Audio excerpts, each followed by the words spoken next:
The Platform Sutra. The Platform Sutra of the Sixth Patriarch, also known as Platform Sutra of the Dharma Treasure of the Great Master, the Sixth Patriarch. Number 1, Account of Origins. Compiled by Bhikkhu Zongbao, successor to the Patriarch and Abbot of Bao and Guangxiao Jiansu. Retribution of Grace and Refulgence of Filiality Meditation Monastery, where occurred the incident involving the wind and the banner. Translated from Chinese into English by John R. McRae. The unsurpassed, profound, and wonderful Dharma is difficult to encounter in hundreds of millions of eons. I now see and hear it, receive and uphold it, and I vow to fathom the Tathagata's true meaning. When the Great Master arrived at Paolin Su Treasure Grove Monastery, Prefect Wei, whose given name was Chu, and his official staff entered the monastery and invited the Master to come to the lecture hall at Tafansu, or Great Purity Monastery, within the city, where he could tell his story and preach the Dharma for those assembled. After the Master took his seat, the prefect and official staff, more than 30 in number, the Confucian scholars, more than 30 in number, and the monks, nuns, and lay people, more than 1,000 in number, simultaneously did obeisance to him and beseeched him to relate the essentials of the Dharma. The Great Master told the assembly, "Good friends, Bodhi is fundamentally pure in its self-nature. You must simply use this mind that you already have, and you will achieve Buddhahood directly and completely. Good friends, listen well. This is the story of how I practiced and attained the Dharma. My father was a native of Fanyang, but he was banished to Lingnan and became a commoner in Xinjiao. I have been unfortunate. My father died early, and my aged mother and I, her only child, moved here to Nanhai. Miserably poor, I sold firewood in the marketplace. At one time, a customer bought some firewood and had me deliver it to his shop, where he took it and paid me. On my way out the gate, I saw someone reciting a sutra, and as soon as I heard the words of the sutra, my mind opened forth in enlightenment. I then asked the person what sutra he was reciting, and he said, "The Diamond Sutra." I also asked, "Where did you get this sutra?" He said, "I have come from Tongchansu, or Eastern Meditation Monastery, in Huineng, Sen in Chichao. The fifth Patriarch, Great Master Heng Zhen, resides at and is in charge of instructions at that monastery. He has over 1,000 followers." I went there, did obeisance to him, and received this sutra there. Great Master Heng Zhen always exhorts both monks and laymen to simply maintain the Diamond Sutra so that one can see the self-nature by oneself and achieve Buddhahood directly and completely. My hearing this was through a karmic connection from the past. Someone then gave me 10 liang of silver to pay for my aged mother's food and clothing and told me to go to Huineng to do obeisance to the fifth Patriarch. I then left my mother for the last time and departed. In less than 30-odd days, I arrived at Huineng, where I did obeisance to the fifth Patriarch. The Patriarch asked me, "Where are you from, and what is it you seek?" I replied, "Your disciple is a commoner from Xinjiao in Lingnan, and I have come this far to pay reverence to you. I wish only to achieve Buddhahood, and do not seek anything else." The Patriarch said, "If you are from Lingnan, then you must be a hunter. How could you ever achieve Buddhahood?" I said, "Although people may be from north or south, there is fundamentally no north and south in the Buddha nature. Although this hunter's body is different from your reverences, how can there be any difference in the Buddha natures within?" The fifth patriarch wanted to speak further with me, but seeing that his followers were gathered all around, he told me to go with them to work. I said, "If I might address your reverence, your disciple constantly generates wisdom in my own mind. To not transcend the self-natures is equivalent to the field of blessings.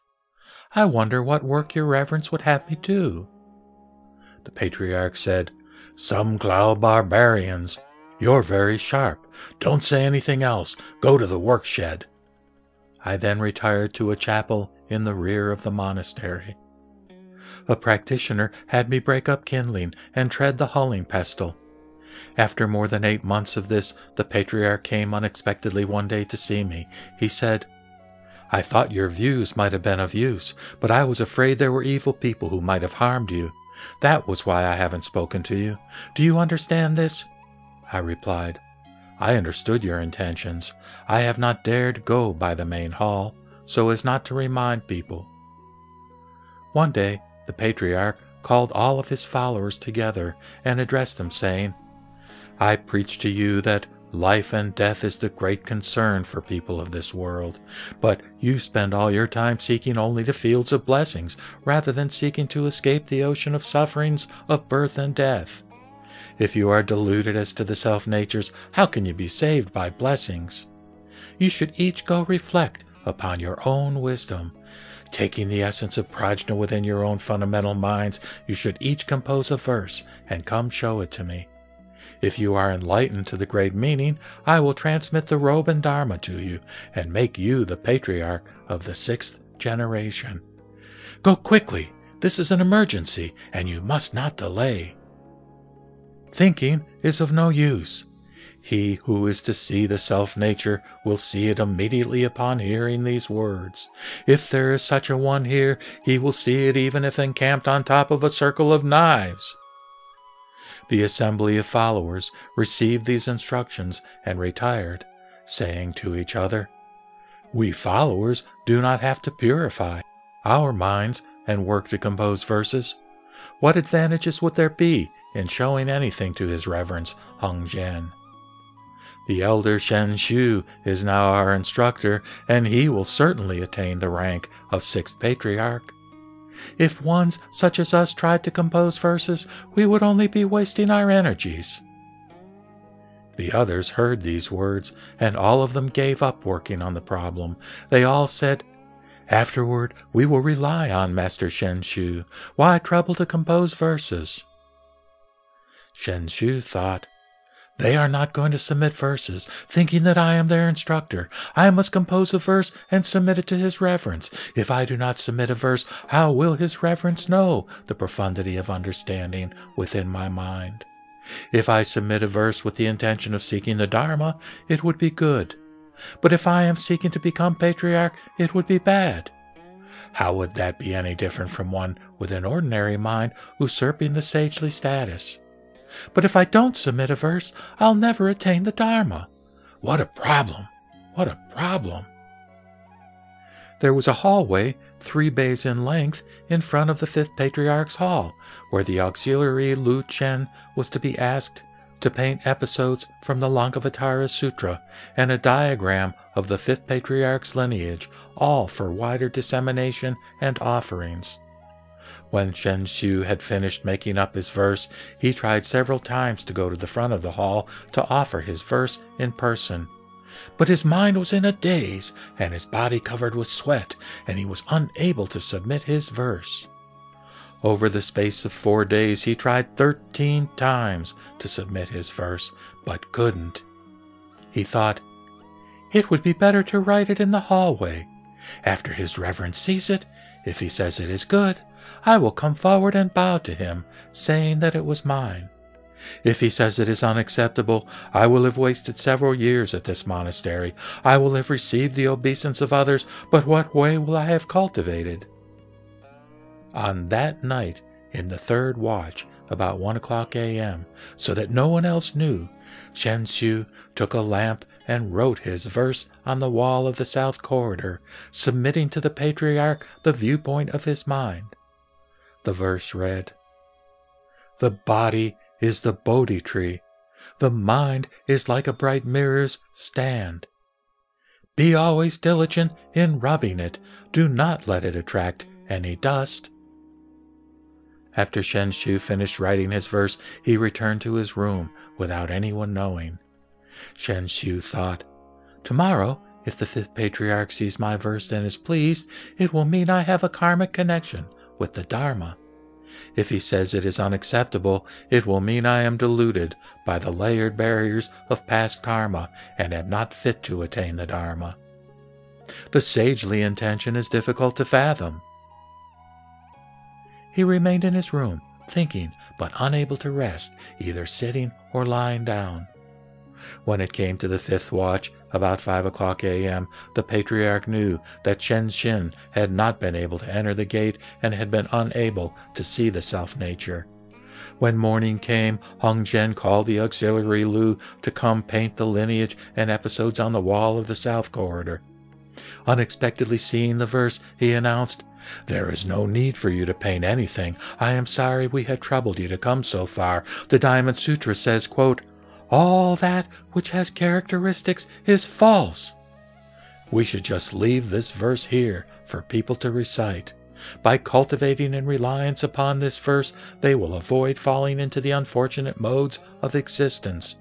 To cultivate according to this verse will be greatly beneficial." Hung Jen then commanded his followers to burn incense and do obeisance to the verse, saying, "All who recite this verse will be able to see the nature." The followers recited it, all of them sighing at how excellent it was. But in the third watch that night, the Patriarch called Shenshu into the hall and asked him, "Is this verse yours?" Shenshu said, "Yes, it is mine, but I am unable to seek the status of Patriarch. I seek your reverence's compassion. Do I have some small wisdom or not?" Hung Jen said, "When you composed this verse, you had not seen the fundamental nature. You have come only as far as outside the gate. You have not yet come inside.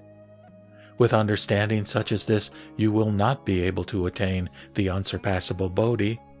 The unsurpassable Bodhi is to be able, at these very words, to recognize your own fundamental mind and to see that your own fundamental nature is neither born nor extinguished. It is to see this naturally, in every moment of thought and at all times. The myriad dharmas are without obstruction. The one is true, and all are true. The myriad realms are naturally thus-like, and the thus-like mind is the true. If what you see is like this, then it is the self-nature of the unsurpassable Bodhisattva. Go now and meditate upon this for a day or two. Compose another verse and bring it to me. I will see from your verse whether you have been able to enter the gate and whether I should transmit to you the robe and Dharma."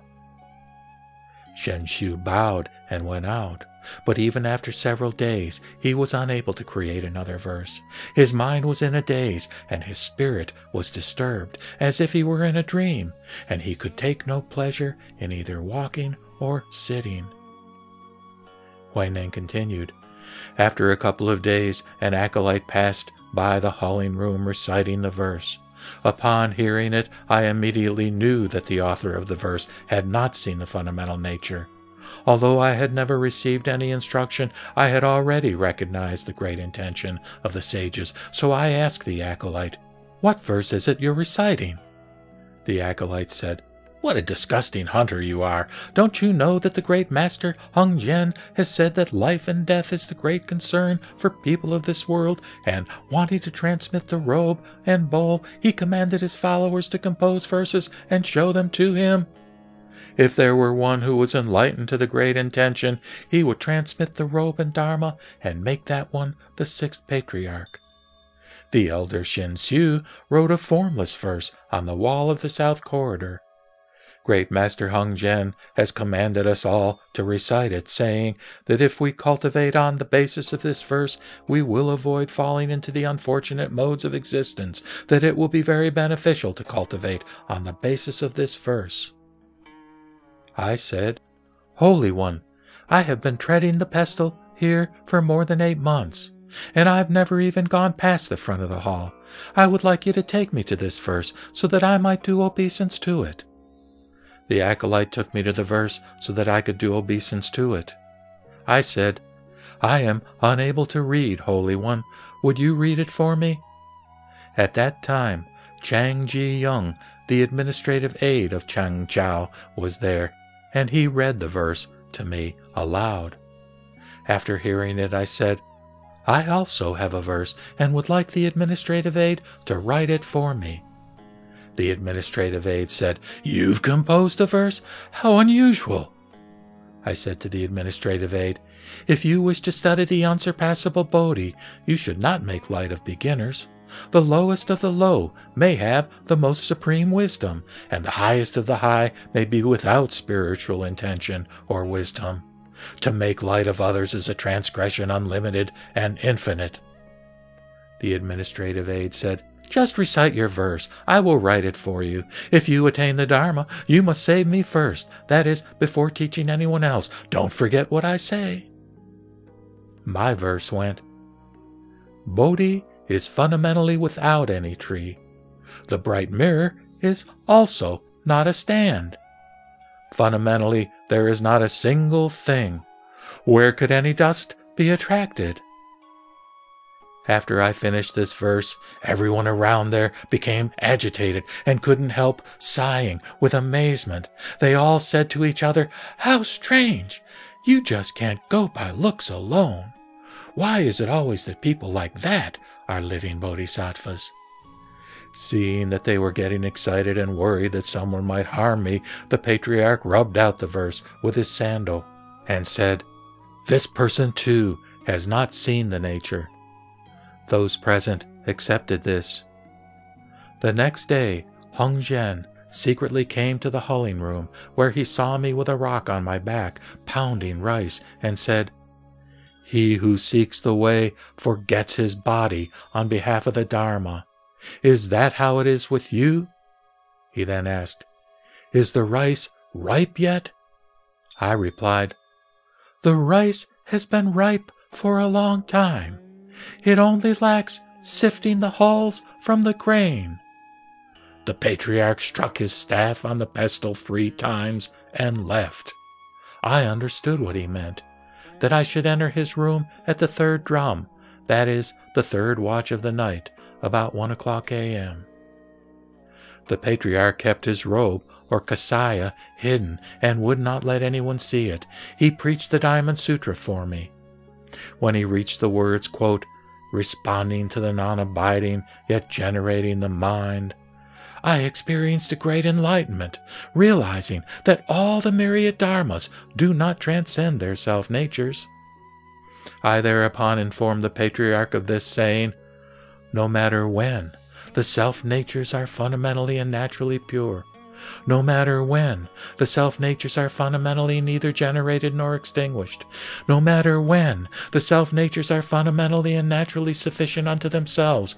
No matter when, the self-natures are fundamentally without movement. No matter when, the self-natures are able to generate the myriad dharmas."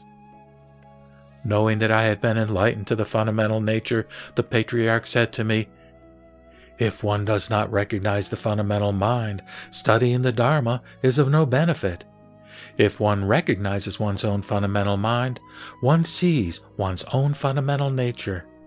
This is to be called a great man, a teacher of men and gods, a Buddha." At the 3rd watch of the night, I received the Dharma. No one knew of this. He then transmitted the sudden teaching and the robe and bowl, saying, "You have become the Patriarch of the 6th generation. You should maintain your own mindfulness well, and you should save sentient beings extensively. Do not allow the dissemination of the Dharma to be cut off in the future. Listen to my verse. Sentient beings cast their seeds. Because of the earth, the fruits are born. Insentient objects have no seeds, no natures, and no birth." The Patriarch went on, "When great Master Bodhidharma came to this land long ago, people did not yet come to rely upon him. Therefore, he transmitted this robe as the embodiment of reliance upon him. It has been handed down for generation after generation. The Dharma, moreover, is the transmission of the mind with the mind. The mind must always enlighten itself, emancipate itself. From ancient times, the Buddhas have only transmitted the fundamental essence. The masters have secretly handed on the fundamental mind. The robe, however, has become the focus of conflict, and beginning with you, it should not be transmitted. If you transmit this robe, your life expectancy will be like a hanging thread. You should go quickly. I fear people will harm you. I addressed him, saying, "Where should I go?" The Patriarch said, "When you encounter destruction, you should stop. When you come to a group, you should secret yourself." In the third watch, I took the robe and bowl and said, "I am from South China and do not know the mountainous roads around here. How do I get to the mouth of the Yangtze River?" The fifth Patriarch said, "Do not be disheartened. I will see you off." The Patriarch accompanied me as far as Chu Chang section, where he had us get on a boat. The fifth Patriarch took the oar and rowed the boat himself. I said, "Your Reverence, please sit. Your disciples should row." Hung Jen said, "I should take you over to the other shore." I said, "When one is deluded, one thinks teachers take sentient beings over to the other shore. But when one is enlightened, one realizes one crosses over by oneself. Although crossover is only a single term, its uses are varied. Since I was born in a border region, my pronunciation is not correct. I have received transmission of the Dharma from you, Master, and I have now become enlightened. Can it be anything other than that the self-natures have crossed themselves over?" The Patriarch said, "So it is, so it is. In the future, Buddhism will flourish greatly because of you. 3 years after you go, I will depart this world. You should go now. Make an effort to go south, and don't be in a hurry to preach the Dharma. It is difficult to propagate Buddhism." After I left the Patriarch, I started out walking toward the south. In the second month of traveling, I reached the Taiyao Mountains.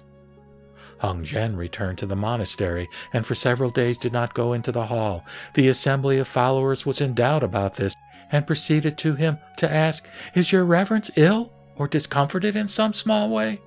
He said, "I am not ill. The robe and Dharma are in the south."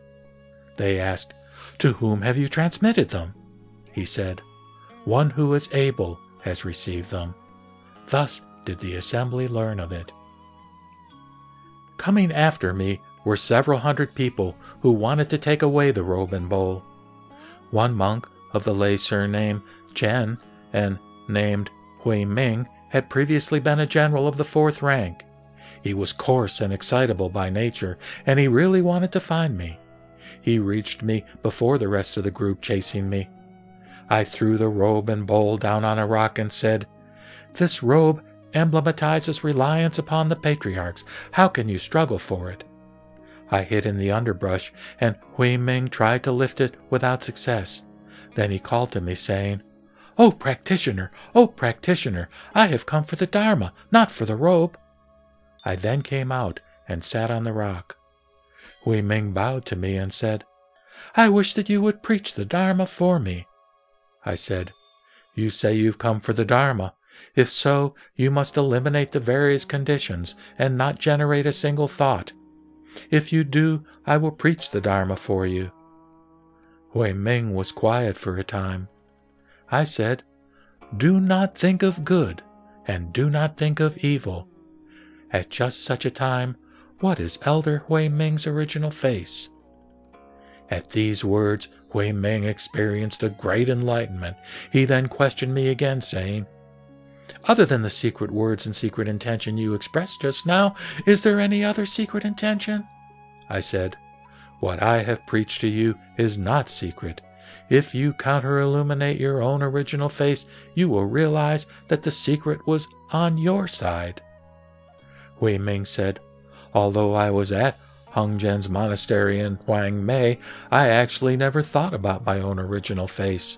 To receive your instructions now is like a man who drinks water, knowing immediately whether it is cold or warm. Now you are my teacher." I said, "If this is the case, then we share the same teacher of Huineng. Well should you protect and maintain the teaching." Huineng asked further, "Where should I go now?" I said, "When you encounter ampleness, you should stop. When you come upon munificence, you should reside." Huineng bowed and left. Huineng returned to the foot of the mountain. He addressed the group that had come after me, saying, "I just climbed this mountain of boulders, and there was no trace of him. We should try searching by another road." The group of those chasing Huineng all did as he said. Huineng later changed his name to Tao Ming in order to avoid the first character of his teacher's name. After this, I went to Zhao Qi.